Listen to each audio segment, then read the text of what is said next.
let's talk a little bit more about the information that we want to give you today, which is web resources for Business Central.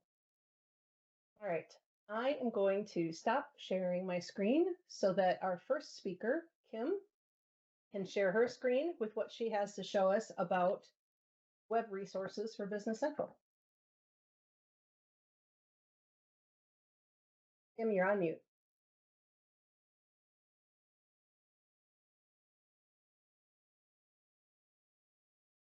Of course I am. There you go. That's always what happens, right? I'm very excited today to talk about web resources. This is one of my favorite things, and I always love learning new things and finding new websites that have a lot of information. So one of the first ones that I use quite a bit, I'm going to go with the standard learn.microsoft.com. This site is chock full of great information. It's a great place to start. So you can see here, you're able to filter once you go to the site and you go down to the learning paths and the modules.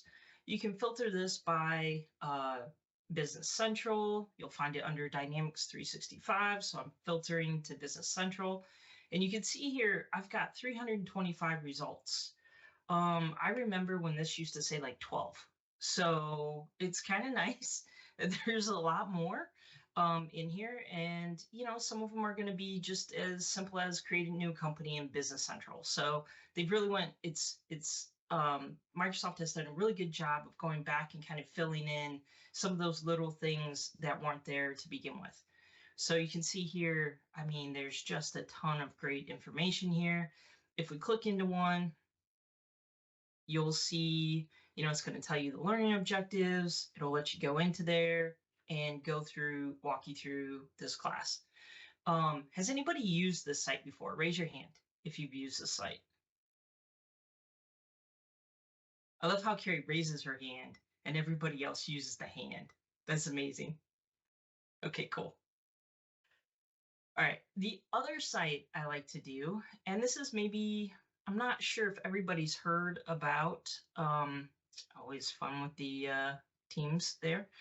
I don't know if everybody's heard about Tech Days. It used to be NAB Tech Days overseas in Belgium. This was a really cool conference. I don't remember when I first discovered it, but it was quite a while ago. Has anybody went to Tech Days in Belgium? Okay, cool. So I love that they put all of the content out on YouTube after the sessions. So there's some great sessions from last year that, I watched a couple of these. So this is one place to go and look for all of that great content. And I can't remember, this year I think they were having it at a different time. So be sure to look out for when that comes out. But there's a lot of great stuff. It will tend to be a little bit more technical. This conference is a little bit more on the technical side, a little bit light on the functional side. But even for people who are maybe not as technical, it's a good way to go in and just kind of see how things work. It gives you a little peek under the hood. So this one's a good one as well. And then, of course, one of my all-time favorites, and I always love seeing what Eric is up to, Eric Hogard. He literally wrote the book on Business Central. So that's always fun. So not only does he have blogs, YouTubes, he has the book on BC, which is super helpful. It's a great resource. But I really do love his blog because I think Eric looks at things from a different perspective. And a lot of times it gives you a little bit more creative take on how to maybe do some things and get BC to do things that maybe you're like, I can't do that. But then Eric sometimes finds a way. So this is a really good one to go out and check out. He's got a ton of stuff on BC. He also does, a pretty good recap of the different releases. So that's nice as well to see it from a technical perspective. So another great resource. One of the ones, oh, yep, that's true, Carrie. One of the other resources I really like, first of all, I love the way that Savannah Dill named her blog. This is like the most creative name for a blog ever in the history of the world, but she has some great content out there. And if you're kind of interested in Power Platform, Power BI, and then also Business Central, this is a great place to go and just get some great information about those. And again, she really covers a lot of great stuff in here. And then last one, this is a recent addition because Sean Sisselwine just got her blog up and going again. Sean has some great information about Power. Well, she'll have some great information coming as well about Power BI, Power Platform, Business Central. So she's just getting this up and going, but Sean is a great source of fountain of knowledge of all things BC, Nav, Power BI, all of that. So those are mine. Those are my top ones. Kim, can you tell everybody a little bit about Sean's app that she's going to be publishing a lot of information? I think it's just absolutely worth mentioning. And it's a fascinating example. And I think that it's a great way for people to learn more about practical ways we can use that type of stuff. Yeah. Full disclosure, Sean and I have been really good friends for at least 15 years now. And it's been great to see Sean's journey through the Power Platform. She really just kind of dug in and started learning it. And one of the things that she did was, when we were starting to play around with Power Apps, was she was looking for a really good example, something she could work on and learn about. And she took the example of her dad is this just 100% cowboy, lives on a farm in Kansas, raises cows, and hates technology. Like, no joke, she bought him a laptop. He uses it for a doorstop. So her vision was to create an app that he could use to do keep track of his cows in it. And had no idea there was a ton of information you need to track against each cow. And then they also track when the cows are artificially inseminated. So they have to track that. They track all the veterinary records that go along with that, and they predict when the cow is gonna have the calf. So to watch her like build this app and then make iteration after iteration and then use it every time she just got done using it. It's really a great story, and it's really a neat use of an app. Her dad actually uses it, sits on a horse with his phone, and logs all the information on the calves as they're doing the stuff that, I don't know, cowboys do. So, but it's a great Microsoft ad if Microsoft ever decides to make one. But like, it's exactly what you picture the Power Platform being. Like, giving somebody who normally wouldn't have access to technology or know how to use technology, making it so easy that they can, even a cowboy on a horse can use it in the middle of a farm in Kansas. So, yeah. Kim, I just wanted to add, I think Sean also had some personal intentions for doing it, because previously her dad was writing all this down in a notebook, and his handwriting was so bad that when she tried to read it to put it into a computer, she didn't know what it was. So it was all the way from this handwritten notebook to just clicking buttons on a phone. Yeah. I mean, I can just envision the whole Microsoft commercial, like from that to the doorstop computer, and then him using the app on his horse. It'd be amazing. I love it. All right, great examples, Kim. Thanks very much for those. Carrie, what do you have to share with us as far as examples that you wanted to show people today? Yes, so I do have 3 examples. Before I share my screen, I was just going to mention, if anyone has feedback or questions, make sure to put those in chat. Otherwise, chat is just going to be me thinking that I'm funny and probably not being funny. So make use of that chat. And like I said, I have 3 specific examples, and I'm covering these in an order for a reason, which I'll make sure that I cover. But before I even jump into my first one, has anyone ever gone into Business Central only to find that you think something is different than the day before? If so, raise your hand, because I know that this happens to me, probably on a regular basis. So when we talk about why is it important to stay updated with what's new and coming and going to be released, it's mostly so that we can be aware of what these new things are know that, as much as possible, know what's going to be coming into the system, and most importantly, make use of those new features that are available, because most of the time it's Microsoft trying to make our lives easier in Business Central. The first resource that I would like to share is, I call it the Release Planner. You can find it just by Google searching Business Central Release Planner, or it's releaseplans.microsoft.com. And as you can see on the left side, we have the different options similar to what Kim was showing in Learn. We want to find Business Central. And this piece is very important because I've had people reach out to me and say like, oh my gosh, I found this new feature I didn't know existed, and they're showing me the documentation. And I'm like, well, I didn't know that existed either, only to find we're maybe looking at a different Microsoft product like F&O or, something else. So very important to make sure first and foremost that when you're looking for documents, advice, all of that, make sure that it is Business Central or NAV specific. So in this release planner, I can see that I have all release plans. And the thing that I like is I can create my own personal release planner, because this is a lot of new release information in here. So what I like to do is as an approach is, when I have maybe like 30 minutes or so, I like to just kind of skim through this. I'll, look at the descriptions of things. If it's something that I think could be helpful for myself or for a customer or someone else using the software, I will add it to my personal release planner. And then when I have more time, I can go back and I can review each of those in depth. So if I just kind of look, I usually start under user experiences or application, because for me, those are the things that most often affect me as an end user and consultant. But I do like to look in the other categories as well, because sometimes there's things I miss if I'm not looking in there. So as an example, we have, let's just see, manage subscription, billing, and revenue and expense recognition.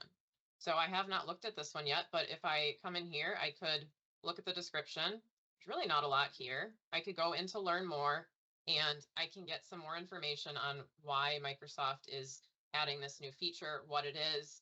Oftentimes there will be screenshots as well. So let's try to find one where there is a screenshot.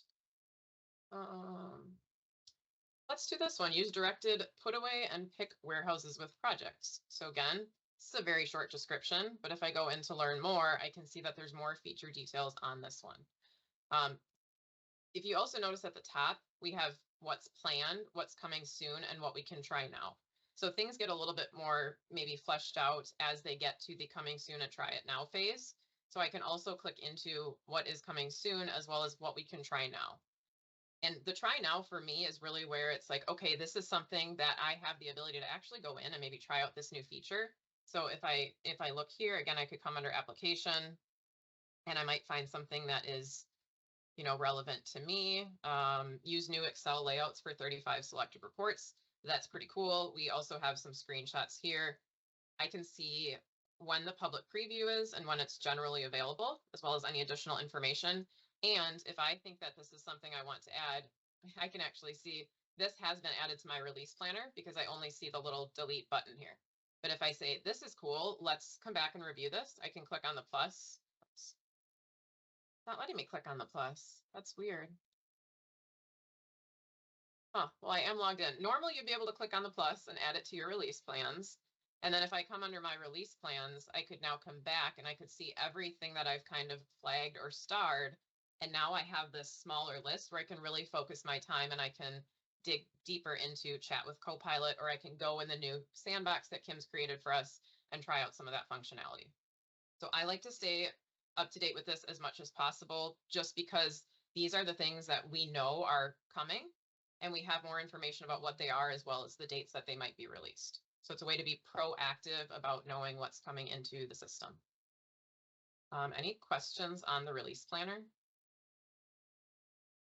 I like this because it's so interactive. The one thing that I wish was here was some way to kind of share this with your team or dump it in Excel or something like that, just where I could get it in a format that would be easier to share or manipulate. But that's really my only thing. I can't add notes here as well if I'd like.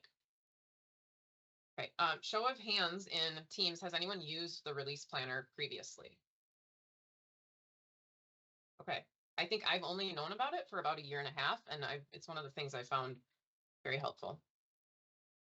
My second example, I am going to pull up Business Central for. So it's great that we have the release planner, but what if there's something we think could be really helpful in Business Central? How can we go about finding information on that and letting Microsoft know that this is something that we think would be good? In Business Central, if we go to the little question mark, which is help, we can go to help and support. This will open a bunch more additional information. So there is a blog, there's help, here's information on what's coming soon, but I want to focus on this give feedback section and specifically the Business Central ideas link. And I often tell people to come here if I'm working with a user and they say, I really don't like that the system does this, or it should be able to do this. I always say, instead of just complaining about it, go out to this BC Ideas page and see if the idea is already in there. And if it is, vote on it to let Microsoft know you'd like it. And if it's not, you can create your own idea and try to get others to vote on it. So this is categorized into different categories. I typically look under financial management because that's most related to what I do in the system. And I can see, I can sort it in different areas. What's top, what's hot, what's new. We see how many people voted on it, a high level of what it is. We also, most importantly, see the status. So this one was suggested by someone in 2018, and you can see someone from the BC team commented that it was released in April of 2023. So it did take quite a bit of time for Microsoft to test this, make sure it was right, get it implemented. But because of this, we did get the ability to perform this action. And if I scroll down, there's more things that have been completed. This one is under review. We can see that there is one that actually was declined. And it's not just Microsoft saying, we don't want to do this, but there's an alternative that is supposed to be used as opposed to this suggestion. So you can actually see that the program manager of financial reporting for Microsoft explained why this one was declined.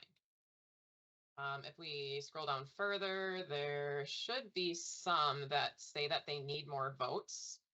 So here, translations of GL account name, you could read through this. If this is something that you think is cool, you could sign in. I'm not signed in right here, and you could actually vote on it. So once it hits that threshold, which I don't know exactly what that is, but Microsoft will, take it into consideration. And you can even see here, they say, currently not in our roadmap, but if we get more feedback and votes, we may consider it in the future. So I always say be proactive about the changes that you want to see in Business Central, because if the Microsoft team doesn't know that something isn't working right or we want something else, we don't tell them, they can't help implement that. So I found that they're very interested in user feedback, especially at the conferences as well, of just figuring out what it is that we want and why.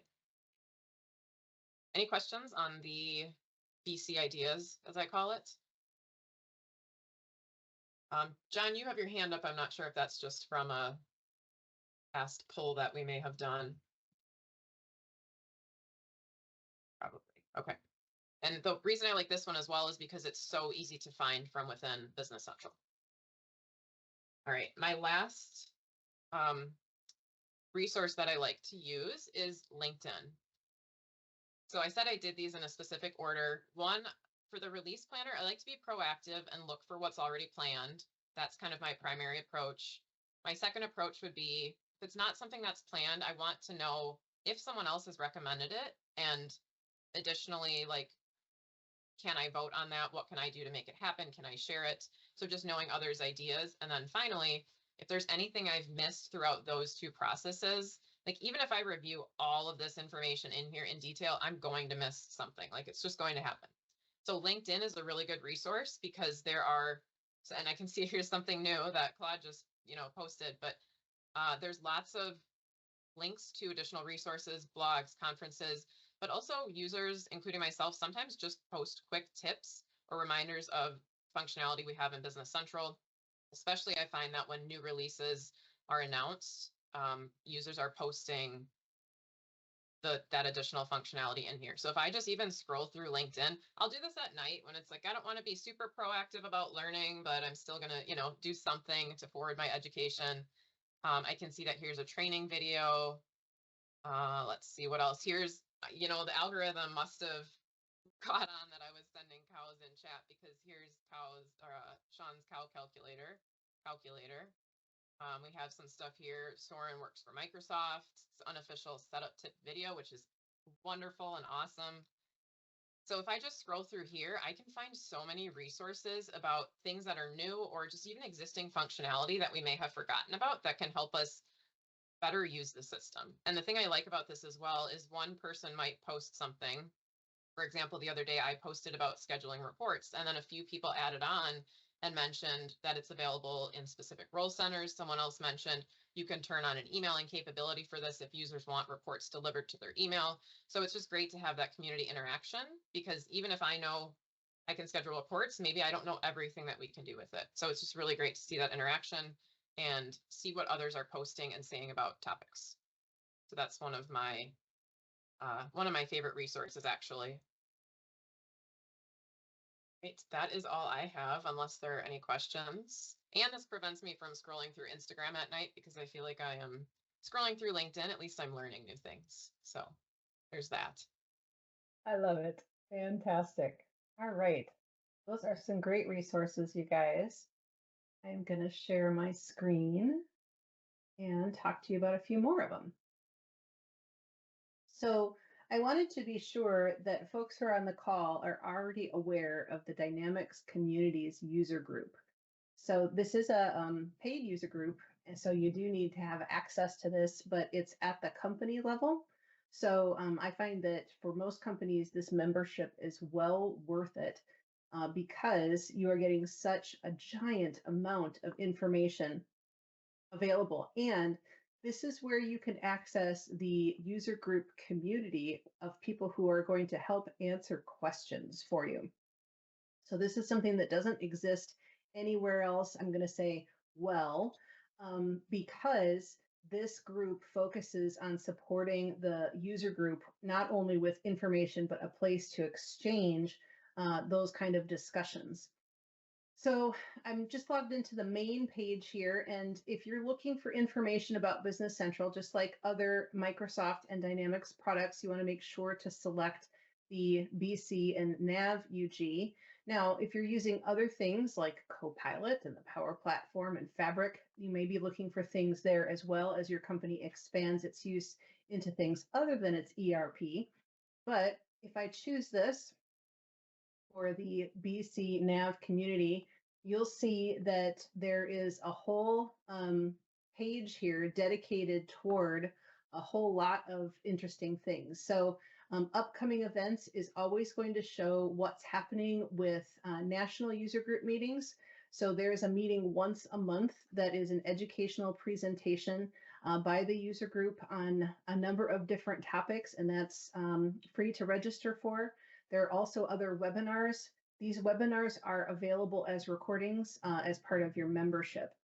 There are some on-demand sessions that are available from prior conferences that they've held. So again, if you've had a registration previously for that conference, then you have access to those on-demand sessions here as well. But the thing that I find absolutely the most valuable are the posts that we have in the feed. So there's more information about the webinars, but there's a lot of requests out here. So somebody may post a question about whatever topic they're needing help with. And I generally find that people will respond to this within a couple of hours. Every once in a while, you might get kind of a weird lull if there's a holiday or weekend or something like that. But as I scroll through here, I can see that this is pretty active. And we've got lots of people jumping in to help and answer these kind of questions. So great stuff here where you can stay in contact with other people in the community who are using the software every day like you are, but also to get your questions answered. I know that a lot of people say that one of their strategies as far as getting questions answered is to utilize their user group membership by going to ask a question here first before they call their partner. And there's not a single partner out there who would have a problem with that, because they know that they want to help you with the big strategic things, and some of the everyday things you can find more quickly here. So while your partner is happy to help you with those things, they're also happy to have you involved with the user group and have other people helping you with those things as well, especially related to real world use, things that other people are doing every day, just like you are. So there are just incredible resources out here on the user group community. I almost can't say enough about it. And I really encourage you to, if you don't have, if you're not involved with this group, get involved and set aside a little bit of time on your calendar, even just half an hour a day to go and scroll that feed, because the learning that you can have just from reading those articles and discussions is truly invaluable because it's real time. It's what other people are struggling with at their businesses in the moment or trying to solve or trying to figure out. And I guess I should point this out. There is a rich community of user group all-stars and user group legends. And Kim and I are both part of those groups who regularly publish articles and do webinars as a free service to the community. So you're getting some really high quality stuff out there from people who are very senior in the industry, sharing information that they know people want to have and creating content out here on this user group website. So one of the things that the user group does do during the year is they have an annual event, so a big conference, and it's called Community Summit. This year it's in San Antonio in the middle of October. And I would say that if you are someone who uses Business Central with your company, find a way to get to this event. This is the one event annually that I would absolutely recommend that you get to. There are others and they also have their purposes. This particular event is huge and they've got so much for you that I really encourage you to go. And if you can manage it, don't go alone. Bring somebody else from your company with. There will be way too much content available for you to be able to attend everything at once. So having somebody or more than one somebody who can come with you to kind of divide and conquer on the content actually will be a huge benefit to you. They have a lot of pre-conference activities with their academy classes. So you can find all sorts of academy classes. Now, these are additional paid courses, but it's a great way for you to get some intensive training. And if I scroll through here, I can see quite a few things. We don't see a whole lot of developer training, so this is a great opportunity for some developer training, advanced manufacturing, so accounting, specific things like fixed assets and security and permissions by our very own Carrie Carroza and Cynthia Preby. So lots of great things with the Academy that are prior to the conference. And these are usually half day to 1 day or even 2 day classes. So there is an additional fee, but a great way to get your education there. And if you can't make it to the pre-conference, take some time to look through the agenda here. Let's see, I'll go to the starting day, see if I can find something with the education sessions. Oh, and actually I'm in the wrong spot for that. Here we go, session list. If you're on the session list here, you want to, as always, filter by your product. So in this case, I'm going to filter by Business Central, and we've got 188 sessions just for Business Central that are represented here. So we've got 50 that are showing on this first page. Now this does include all of the Academy, so I could do some further filtering, but that's a ton of sessions for really 4 days or so of time to be able to go to that particular conference. So plan to either do your work in the evening or take a break from your regular work, because this is going to be a huge deep dive learning experience where you can attend sessions all day and learn about the software. And I will tell you, I know that not everybody likes networking, but the networking with this community is different. People here are so eager to help other people to solve their problems that you will hear that discussion the entire time during this conference. What's your list of things that you're working on? What do you need help solving? Who do you need to meet? What session do you need to go to figure out this thing? So you will find that people are incredibly helpful in trying to help everybody who's there solve their issues, because that's why we're all there. We're not just taking a vacation. We're there to learn things and solve problems for our companies and bring those back to our homes to be successful in our career endeavors. So I almost can't say enough about that. There are other organizations as well that have other conferences, and one of the other leaders that I really like seeing in the space is DynamicsCon. So DynamicsCon also has two events every year. They have DynamicsCon Live and they have DynamicsCon Virtual. Their next one that's coming up for DynamicsCon Live is in May next year in Chicago. And this group is a very different type of group, but no less dynamic, pardon the pun, because they do a really great job of soliciting great content from speakers for their events that are then approved by public vote. So it's a very interesting process, and it ensures that the content is fresh. So all of the presentations that are given at this conference are selected by people who are going to be attending, simply because it's something that people want to learn about, right? So you don't have the problem of stale content or the same old presentation over and over and over again.